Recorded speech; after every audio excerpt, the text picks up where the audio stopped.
시간을 사라. 엑사고라 좀 메노이 톤 카이론이란 헬라어는 시간을 사라, 때를 아끼라, 기회를 살리라 등으로 번역되어 있습니다. 우선 시간과 영혼의 문제가 떠오릅니다. 하느님은 완전하십니다. 능력이 완전하시니 전능이라 하고, 지혜가 완전하시니 전지라 하고, 공간적으로 완전하시니 편재라 하고, 시간적으로 완전하시니 영원이라 하고, 도덕적으로 완전하시니 거룩이라 합니다. 시간과 영혼의 문제는 하느님 자신의 문제가 아니라 우리 인간의 문제입니다. 인간은 하느님같이 되기를 원하면서도 그렇게 되어지지 않는 비극적인 존재이기 때문입니다. 시간과 영혼에 대하여 헬라 철학에서는 플라톤을 비롯하여 시간과 영혼의 질적 차이를 말했습니다. 영혼은 신의 것이고 시간은 사람에 속한 것이라 했습니다. 영혼은 시간적인 무한이 아니라 시간과는 질적으로 다른 무시간인 것이라 했습니다. 시간은 지성에서의 영원한 그림자기는 하지만 실제는 아니라는 말이겠습니다. 이것이 기독교에도 많은 영향을 주었습니다. 그러나 오스카 쿨만이 말한 것과 같이 신구약 성경에는 영원이란 것을 시간의 끝없는 연장으로 이해하고 있습니다. 히브리어의 올람, 헬라어의 아이온, 아이오네스 등은 모두 오고 오는 세대라는 뜻입니다. 초대교회에서는 무시간적 하느님을 생각해 본 일이 없었습니다. 하느님은 이제도 계시고 전에도 계시고 장차 오시리라 하였습니다. 여기서는 질이 다르다는 것이 아닙니다. 영혼은 시간과 동질입니다. 영혼이 시간의 무궁이라고 생각한다면 영혼은 시간적인 바탕을 가진 것이라 할 것이고, 시간은 무궁 시간의 한 부분을 말하는 것이겠습니다. 이것은 정도의 차이요, 바탕의 차이는 아닙니다. 철학자의 사색에서 본다면 나이브하다 할지 모르겠습니다만 어쨌든 성경은 그렇게 가르치고 있습니다. 성경에서는 인간의 시간은 하느님의 천지 창조에서부터 시작된 것이지만 하느님의 시간은 그런 것이 아니라고 생각한 것 같습니다. 창조 이전에는 하느님의 예정 계획이 있었고, 창조는 계시의 첫 시작이고, 현세는 타락과 구원, 선과 악, 성령과 사탄 등 두 세력이 대립 투쟁하는 전투의 시대라고 합니다. 그런데 이 시간의 중간에 그리스도가 나타났다는 것입니다. 그는 구세주로서 계시의 클라이막스이기 때문에 그 전과 그 후가 다 그리스도에게서 그 운명이 결정된다는 것입니다. 사탄이 하늘에서 번개같이 떨어짐을 보았다. 광야 유혹에서 사탄은 졌다.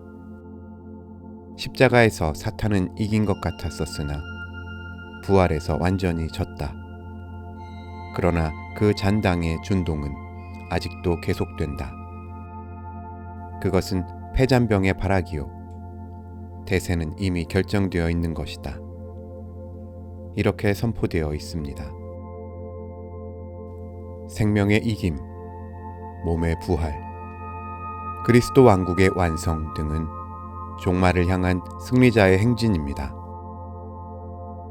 종말은 그리스도가 그의 나라를 완성하여 하느님 아버지께 바치는 그때입니다. 그때 이후 그 하나의 세계는 영원합니다.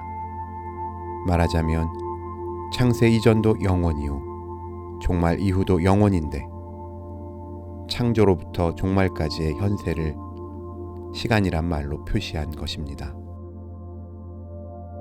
우리는 지금 이 영혼을 향한 시간의 선상에 있습니다.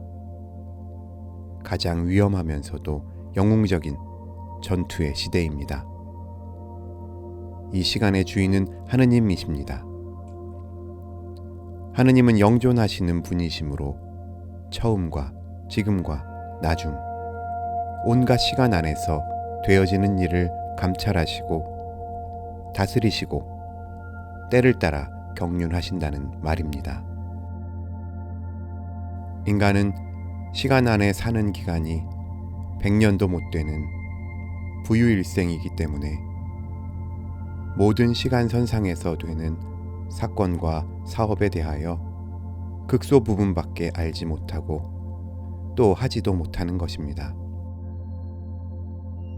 그러나 인간은 주어진 시간 안에서 그리스도와 동행함으로 그리스도를 통하여 그의 영혼에 들어가는 포인트를 갖고 있는 것입니다. 니콜라스 베르자예프는 시간을 자연적인 시간, 역사적인 시간, 실존적인 시간 등 세 가지로 구별해 말하고 있습니다. 자연적인 시간이란 것은 강물이 흘러가듯 사람이 관여하든 안 하든 갈 대로 가는 시간을 의미합니다. 역사적인 시간이란 것은 이 자연적인 시간을 인간이 이용하여 자기 시간으로 만드는 것을 의미합니다.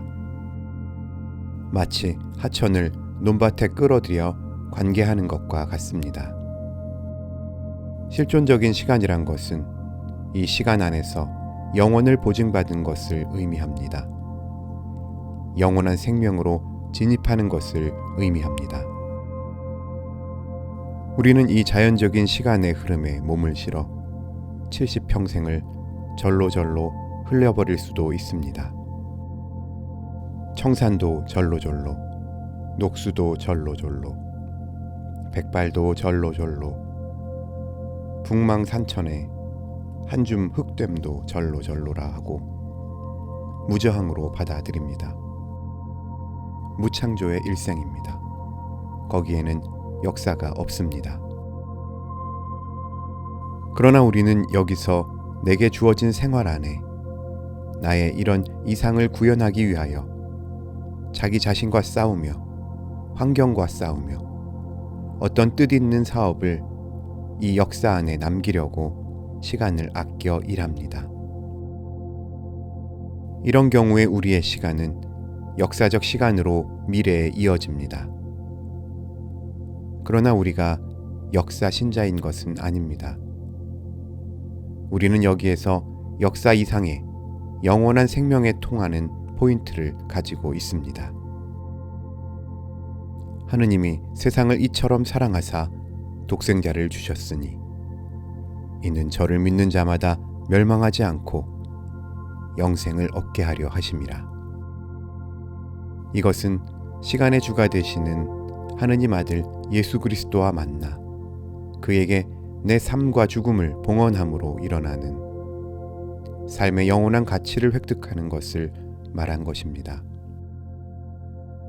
요한 문학에 나타나는 영생이란 것은 오래오래 산다는 것이 아니고 영원한 가치를 바탕으로 한 생활을 의미합니다. 예수님은 약 33년 살았지만 2000년이 지난 오늘에도 예수님이 사멸했다고 또는 멸망했다고 말할 사람은 없습니다. 하느님의 나라와 하느님의 의를 위해 사는 생활, 그것은 영원한 가치를 가진 생활입니다. 따라서 그 생명은 영원합니다. 시간선상에서는 한 점에 불과합니다. 그러나 그 점에 하늘이 불탑니다.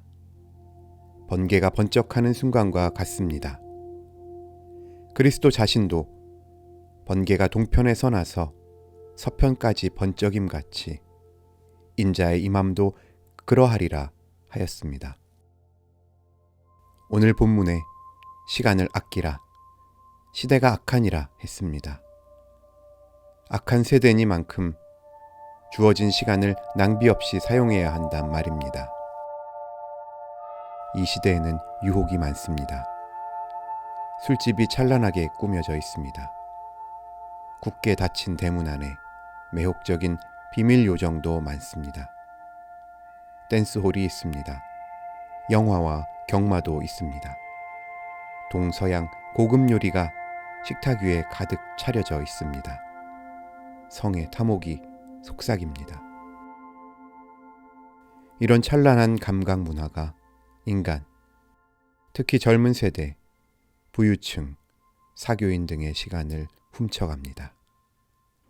시간과 함께 그 시간들 자체를 잡아갑니다.